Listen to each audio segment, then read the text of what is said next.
not really used to talking to adults when you spend most of your time dealing with 1,500 teenagers.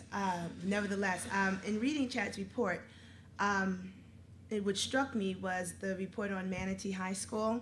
And let me kind of give you some background about how I came to Largo. I actually worked at Largo High School for 5 years as a teacher and as an administrative intern, and then I came back 3 years later to be the principal after doing work in other locations. So I have a unique lens to the school. And one of the interesting pieces is that I'm actually the principal of a lot of students that I taught or coached at one point in time. So I'm able to get a lot of anecdotal information. Where's your brother and sister? Are they going to college? Did they finish? And Largo is one of those schools that failed to meet AYP year after year in either one subcategory or another. But I would argue if the data was available, that we would see that we always had a high graduation rate, 80 to 90% regularly, from the time I got there in 1999. But I would also argue that our students not only graduated but went to college at higher rates and completed at higher rates than some of my partner schools. But that data is not necessarily available quantitatively. What I have is qualitative data. So that information would be very helpful to me as a principal at a school, that I could say, no, we did not meet AYP, but our students are enrolling in college. They're proficient and they're persisting into year 2 in college. So that information would be very important to me as the principal. In looking at preparing our students for college and career readiness, that was always my goal from the time I became the principal of Largo High School. I always encouraged, emphasized the importance of AP enrollment, 4th year mathematics, 4th year of science, dual enrollment. We're in a unique location where we are across the street from Prince George's Community College.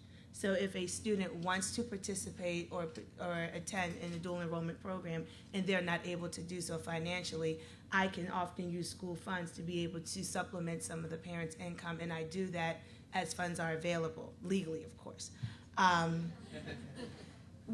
So as a principal, my responsibility is to build that type of culture, and we've done that. It's important that you have like-minded individuals who work with you to get them to understand that our students are going to college, and it's expected that you say the same things I do, which is you will take a 4th year of mathematics, you will enroll in an AP class, you will participate in dual enrollment programs so that we can prepare you for that first year of college. It's interesting, until last year, I was not aware that the state of Maryland had post-secondary information available.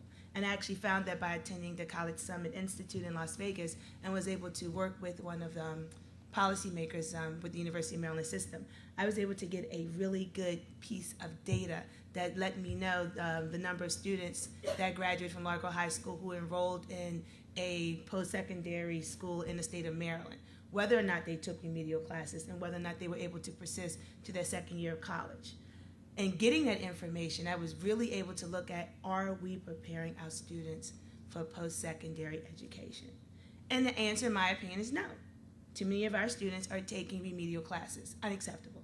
Completely unacceptable. Because just like your first year of high school, if you don't get from 9th grade to 10th grade, you're not going to graduate. If you spend your first year taking remedial courses in college, the likelihood of you staying in persistent is very low. So then the conversation has started to change. What are we going to do? And that's the challenge that I have as a principal, because most people aren't thinking that way. My thought is, okay, 60% of our students are taking remedial courses. We did not prepare them well. Is it the curriculum? Do we need to look at the curriculum on a high school level from 9th to 10th grade? Do we need to focus on writing? Do we need to focus on mathematics? Are we telling them that we're taking calculus or pre-calculus, or are we giving them a watered-down version of Algebra 2 and Trig? So those are the conversations that we need to have. Nevertheless, it's important, and we're having these conversations, is to look at it not just from a policy perspective, but from a practitioner perspective as well. A lot of times policies are put in place, and then when they come down to the local level and down to my level where I have to implement them, it's important to have training and funding in order to be able to do that. I am definitely trained in using data to drive instruction, but my teachers are not.